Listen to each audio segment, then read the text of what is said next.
Great, well, thank you, Gideon, and good morning, everyone. So first of all, apologies, because I am going to talk about data. I'm, I suppose, a recovering investment banker, so that's my comfort zone. But hopefully you'll find it interesting. What I wanted to do was share very briefly some stats about some of the big changes that we're seeing in the industry. And I think those changes actually reflect a lot of the broader trends that are transforming the industry that we all work in. So hopefully it will set up the following panel discussion quite nicely. So the first big change is who is doing the buying. In the last year, the big six holding companies did 88 acquisitions in the sector. So that's down from 132 3 years ago, a constant decline year on year. Now, we can all speculate about what's behind that, and I'm sure there's a lot of things behind it, but I think in large part what it is that the focus within the networks has moved from doing acquisitions to how do I make what I've got work better for my clients in this transformed industry, and given that as their demands have changed, how do I make what I've got work better? In contrast, the consultancies are doing more and more deals every year. So last year, the consultancies made about 33 acquisitions into the space, and that's up from just 9 3 years ago. By far and away, the two largest acquirers are Accenture and then Deloitte, but there's still a huge number of other consultancies, management consultancies, IT consultancies who are buying into the sector. And every year we see new consultancies emerge as acquirers, whether that's Cognizant or Capgemini or Concentrix or others. Now, the eagle-eyed amongst you will notice that 33 is still dwarfed by the number of deals that the holding companies are doing, which was 88 last year.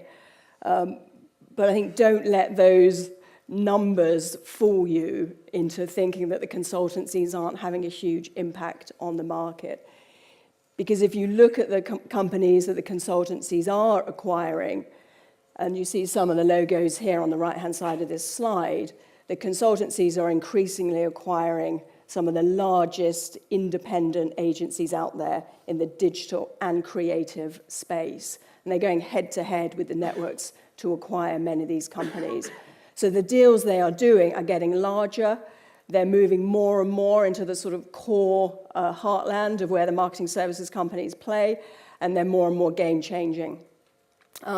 I think we're the 12th of January today, and Accenture has already announced one transaction, and quite a meaningful transaction year to date. So I think we expect this trend to continue into this year and beyond. But the consultancies aren't the only people disrupting the status quo. Last year, private equity did 107 transactions in the space. That's more than the networks, and it's the largest number that we've seen ever in the stats.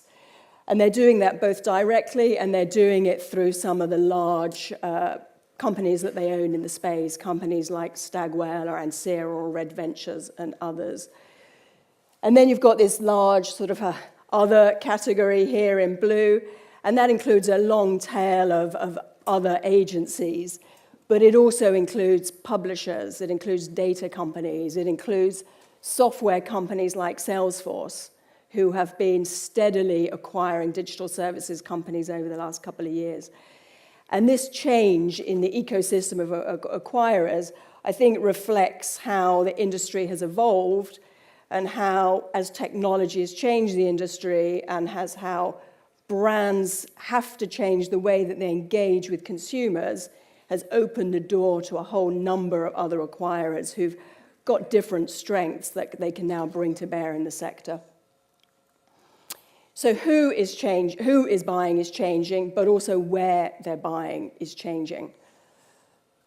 Last year, there was a huge increase in deal activity in Western Europe, and that's Western Europe excluding the UK, unfortunately. What's behind this? Yeah, I'm sure Brexit is partially behind this, but actually I think there's a broader trend, which is as advertisers put pressure on agencies to provide a consistent global offering, the agencies are having to respond. And you see a lot of the large US acquirers, players like Merkle, for example, who've spent the last few years buying in the UK, now increasingly turning their attention to Western Europe and making some really very sizable acquisitions in the main markets there. So who is buying is changing, where they're buying is changing, but also what they're buying is changing. What are some of the hot themes that buyers are talking to us about at the moment? The first one is data and data-driven skills. Now, this is not more data. I think everyone's got enough data. This is advertisers asking themselves, how can I get more insight from the data I've got? How can I use the data I've got better?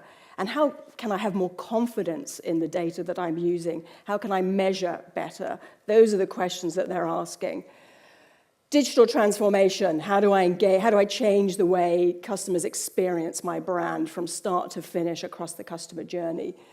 Transparency, of course, in media buying and related services.